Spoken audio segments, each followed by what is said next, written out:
Good morning. I'm Constable John Pye with the Calgary Police Service Fraud Team, and this morning we are joined by one of our community partners, the Better Business Bureau, as we launch the 17th Annual National Fraud Prevention Month campaign. Each year, CPS and several community groups and law enforcement agencies work together to help educate businesses, consumers, and citizens about common types of frauds and scams. Our goal is to help people recognize, report, and ultimately prevent fraud. Throughout the month, there will be weekly themes focusing on different types of scams and frauds, with this week highlighting online scams. Last year, Calgarians reported a loss of nearly $4 million to various online scams. That's up from a reported loss of just over $2 million in 2019. Generally, online scams and frauds are designed to fish for identity information and financial information using clever and sophisticated techniques. These scams can occur through email, fraudulent websites, text messages, and other online platforms. They look legitimate and trustworthy, however, have small discrepancies that aren't always easy to spot. Online scams come in a variety of forms, from authority scams to employment scams to romance scams and more. As always, we encourage anyone who has experienced financial loss or who has had their personal information compromised to come forward and report the incident.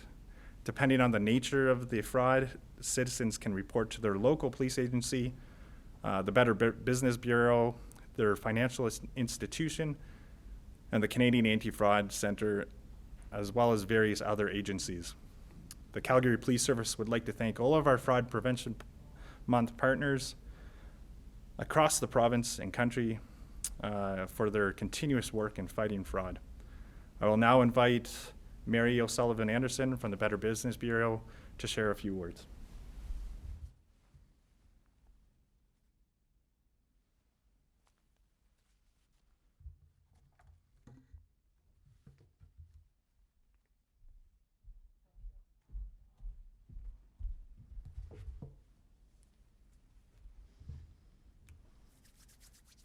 Good morning, everyone. I'm Mary O'Sullivan Anderson, President and CEO of Better Business Bureau, serving Southern Alberta and East Kootenay.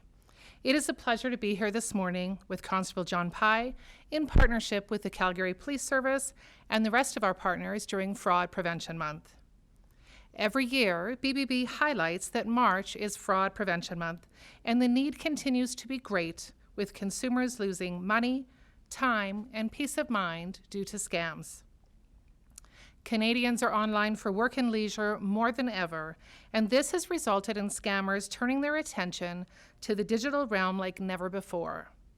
However, I will caution that scams continue to take place in person, by telephone, and mass communication. This morning, BBB released BBB Scam Tracker Canadian Risk Report, available at bbb.org risk report.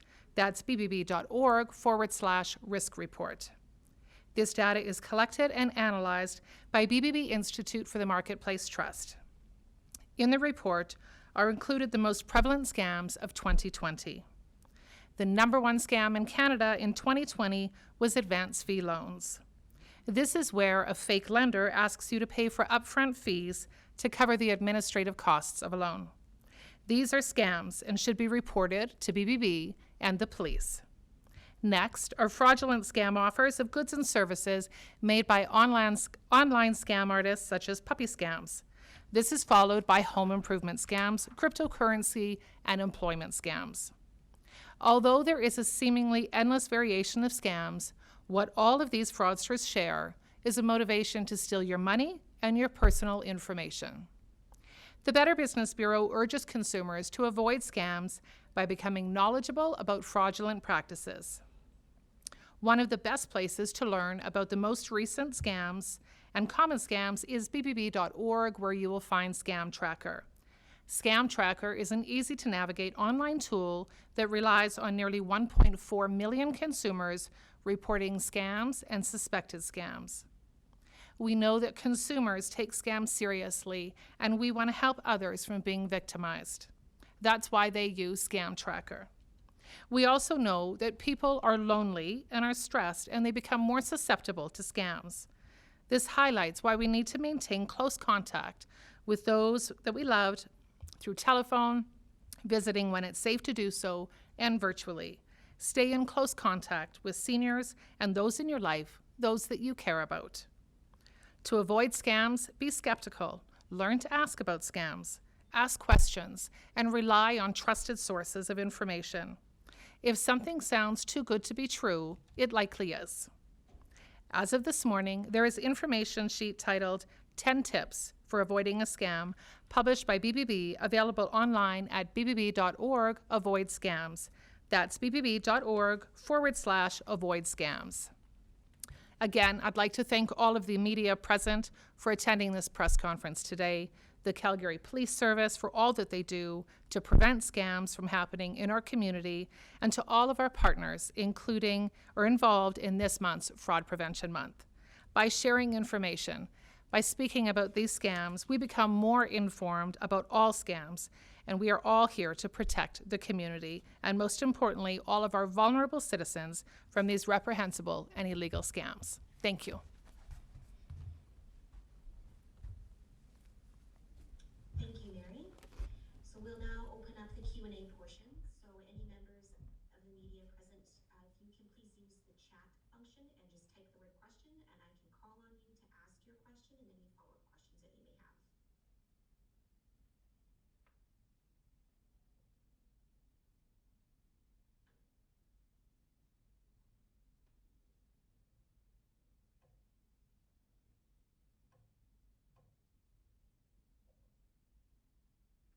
All right, Safe Kaiser from 660 News, please ask your question. Good morning. Yeah, my question for Constable John Pye. Just wondering there, you said that we've seen about $4 million of losses last year. Just curious how many of that was recovered by CPS, and I guess aside from reporting a loss to police, what else can people do? Well, thank you for the question. Speaking about the actual funds, I don't have the specific amounts that were recovered. However, holding people to account is why we suggest and encourage that victims report the incidents to the police, not only to potentially recover funds, but also to hold these offenders accountable for their actions. In relation to suggestions to victims and to just to the general public, we always recommend continually monitoring your credit in order to ascertain if there's any indiscrepancies on your reports. And if you do determine that there's, say, accounts taken out in your name, to report it to the police. Thanks. All right, Rick from CDC, please ask your question.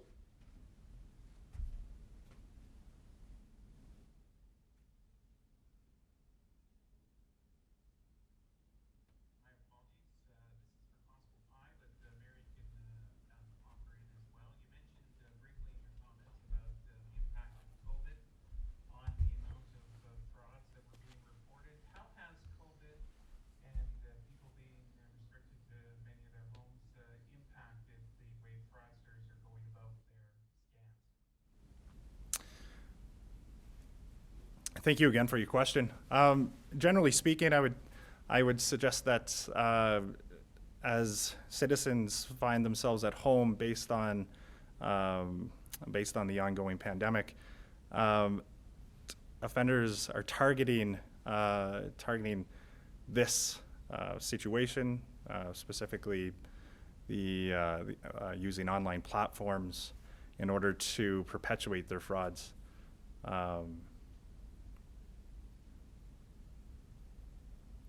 Sorry, does that answer your question?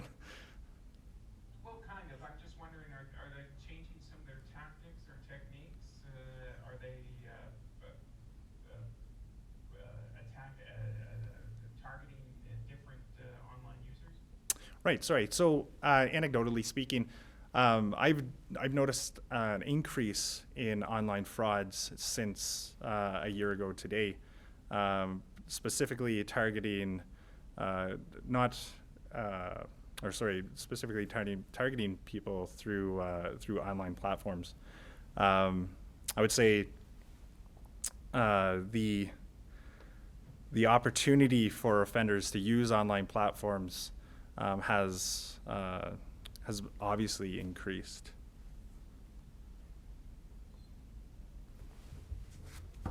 Thank you.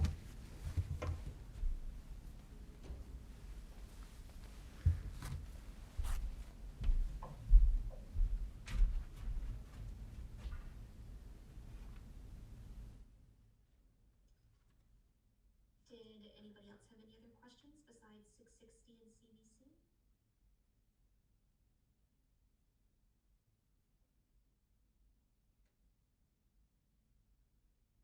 660, did you have any follow-up questions to ask?